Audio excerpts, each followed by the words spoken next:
Iran have shocked the civilized world.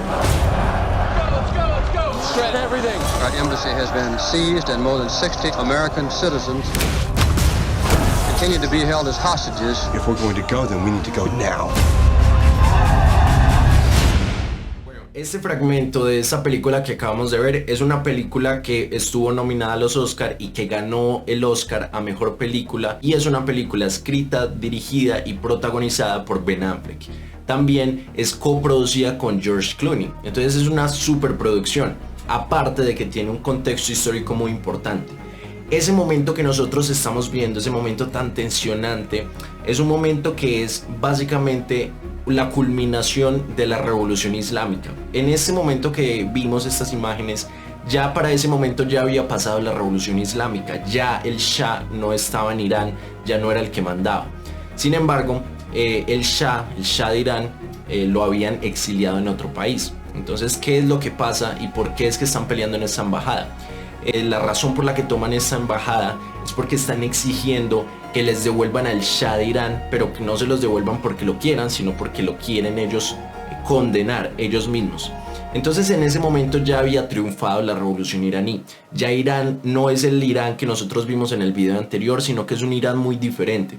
Un Irán donde no manda ahora el Shah, sino que manda el líder supremo, el líder de la revolución islámica supremo, que en ese momento era Ayatollah Khomeini. Entonces aquí viene el video de hoy. Recordemos que en el video anterior teníamos una línea del tiempo entre 1945 y 1979.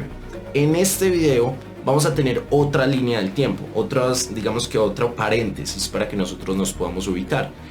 El primer paréntesis, es decir, la primera cosa de donde vamos a partir es el video anterior.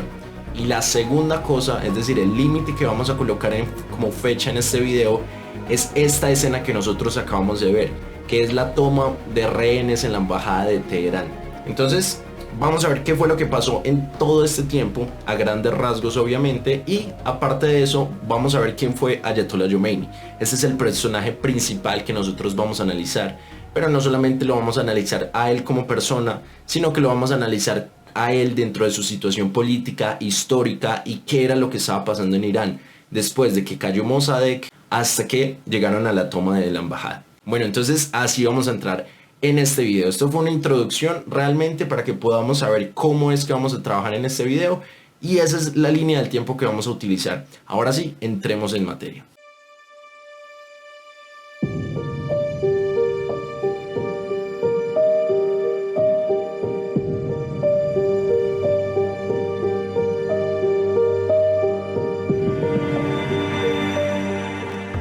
Esta película que les acabo de mostrar, por si la quieren ver, se llama Argo. Entonces ustedes van a ver que en esta película, y generalmente si ustedes buscan revolución iraní en Google o en cualquier lado, les va a aparecer la cara de este señor. Este señor es Ayatollah Khomeini.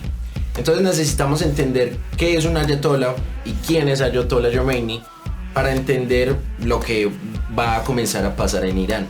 Entonces, para entender qué es un ayatollah y para entender el contexto religioso, porque acá en Irán la religión es muy importante, necesitamos entender los orígenes de la religión en Irán. Entonces, como habíamos visto en el video anterior, Irán es un pueblo muy antiguo. Es un pueblo que lleva demasiados, miles y miles de años existiendo. Entonces lo que hoy en día es Irán, habíamos visto que ha tenido muchos nombres. Recordemos que hay otro video donde yo les explico eso, que les voy a dejar por acá. Uno de esos nombres son los sasánidas. El imperio sasánida era un imperio que existía, que son los mismos iraníes que conocemos hoy en día, la misma cultura. Entonces existía el imperio sasánida y todavía no existía el Islam. Es decir, el imperio sasánida o los persas no siempre han sido musulmanes. Se vuelven musulmanes cuando el imperio musulmán se expande y los absorbe. Antes, la verdad no sé qué religión tenía, creo que eran zoroastristas, pero no estoy seguro. Pero después de la expansión del Islam, se vuelven musulmanes. ¿Qué es lo que pasa? Que recordemos que los musulmanes no son uno solo, tienen dos ramas principales, los chiitas y los sunitas. Recordemos que también hay otro video donde yo les explico eso con más detenimiento, se los voy a dejar por acá.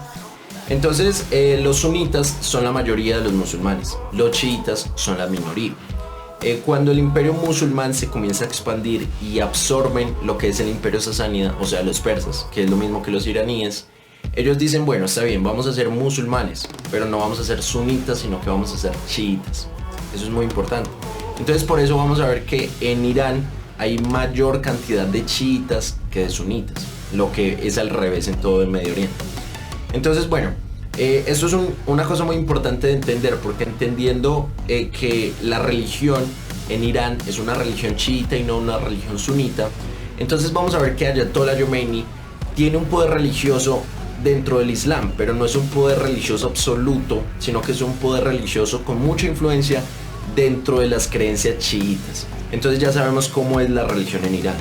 Bueno, entonces acá entran a combatir estas dos fuerzas, entra a combatir la fuerza de los clérigos, o sea, los religiosos chiitas contra el Shah. Porque el Shah, ¿por qué estaban peleando? O sea, el Shah, ¿por qué se puso a pelear con ellos?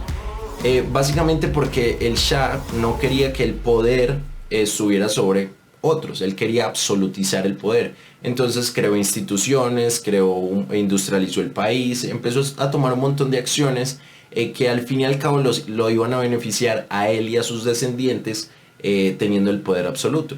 Entonces él obviamente no le iba a beneficiar que los religiosos, los clérigos chiitas tuvieran tanto poder y tanta influencia. Entonces lo que él comienza a hacer es a tomar un montón de medidas, es a quitar las tierras, les empieza a quitar los privilegios, etc.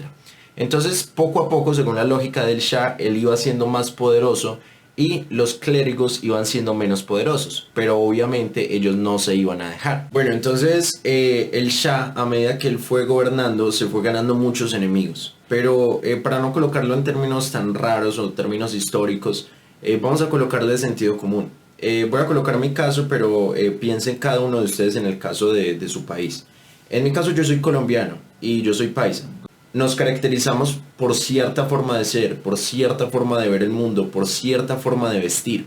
¿Qué anda buscando pantaloncito? Vea, le tengo el pantalón más bueno del mundo. Pille pues, hermano, este pantalón. Ah, ¿cómo lo ve? Es hermoso.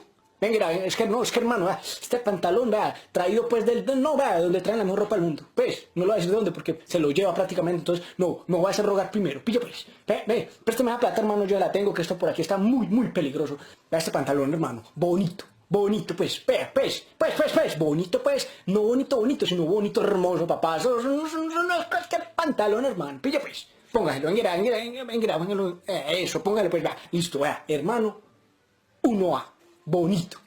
Imaginen que llegue un presidente de su país, les prohíba las comidas típicas, les prohíba vestirse como ustedes están acostumbrados a vestirse, les prohíba hablar como ustedes están acostumbrados a hablar. Eso fue lo que empezó a hacer el Shah. El Shah comienza un proceso de occidentalización, es decir, a una cultura muy oriental comienza a traer costumbres occidentales desde influencias como Estados Unidos, Francia, Inglaterra, y comienza a traerlas a Irán. Algunas personas iban a estar de acuerdo, pero otras no. Y la cultura iraní, como ya habíamos visto, es una cultura que no es una cultura que lleve 200 años, es una cultura que lleva más de 2000. Entonces es una cultura muy fuerte, una cultura muy arraigada en ellos. Una cosa que obviamente les va a ofender y a nadie le va a gustar es que lleguen a cambiar a la fuerza las costumbres, la forma de ver el mundo. Entonces, a medida que el Shah iba gobernando, iba haciendo reformas, sí, iba industrializando el país, la economía crecía de cierta forma, pero sus medidas no eran unas medidas que le agradaran al pueblo. Obviamente esto de forma muy general. Entonces, bueno, aparte de todo esto, tengamos pues aparte, esto ya es una razón muy importante, pero aparte de esa razón, como ya vimos cómo es la religión en Irán, obviamente todas las religiones tienen un clero, por ejemplo en la religión católica está el papa, están los obispos. Realmente yo no soy creyente ni conozco mucho la institución católica, pero hay algunos dirigentes, ¿cierto?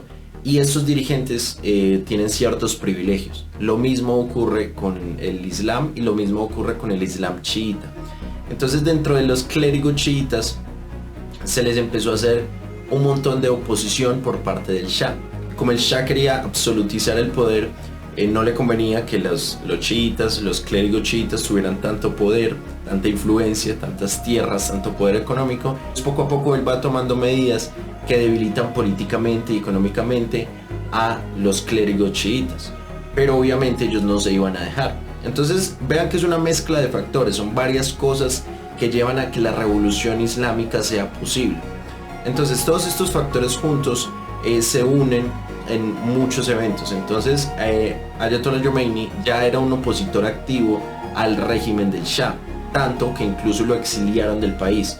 Imaginen, el man lo echaron de Irán, se fue a Turquía, después se fue a Irak, lo echaron de Irak, después se fue a un montón de países y fue a parar a Francia. Entonces en Francia, que fue donde se estableció finalmente, él sigue haciéndole oposición al Shah. Entonces esa oposición, y bueno, realmente Ayatollah Khomeini se vuelve un personaje muy importante para todo el pueblo, y es como una voz unificadora del pueblo y de la nacionalidad iraní, que empiezan a escuchar a una persona que ni siquiera está viviendo en su territorio y comienzan a influirse y hacer acciones tanto políticas como militares por parte del Shah. Entonces, por parte de Ayatollah Khomeini.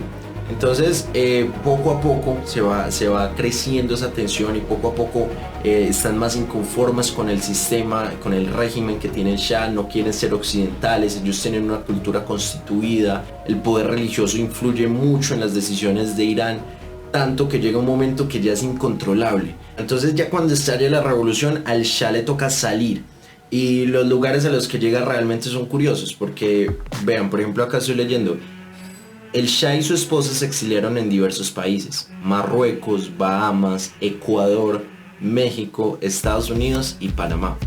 Entonces esta persona, que pensamos que es una persona que no tiene nada que ver con nuestra historia, vean que por lo menos en mi caso yo soy colombiano, Ecuador queda aquí al ladito de Colombia. Entonces el Shah de Irán, de esa cultura aparentemente tan lejana que no tiene nada que ver, vean que se exilia acá, y bueno, y se exilia en muchos países realmente. Entonces acá ya llegamos a la escena con la que empezamos el video. Ya llegamos al final del video. ¿Qué es lo que está pasando en esa embajada y por qué están tan bravos esos manes? Bueno, para las personas que sean de otro país y me preguntan qué son manes, con manes me refiero a personas. Entonces, ¿por qué están tan bravos esos manes? Porque la toma de la embajada de Teherán, ¿cierto? La toma de la embajada de Estados Unidos en Teherán es una exigencia que hace el pueblo iraní para que vuelva el Shah de Irán a su territorio, porque ellos quieren juzgarlo ellos mismos mediante sus leyes, mediante su estado teocrático que se convirtió en ese momento. Entonces esa es la razón por la que se crea esa película. Hay un comentario antes de irme que quiero hacer, y es que obviamente una película está dirigida por alguien y esa persona tiene una opinión sesgada o una opinión a favor o en contra de alguien. Entonces es muy importante que vean la película, pero lo que yo les quiero decir es que no se centren en lo que la película explica. La película es una opinión sesgada y una opinión de un director. No estoy diciendo que sea bueno o malo, o que esa posición sea verídica o no lo sea.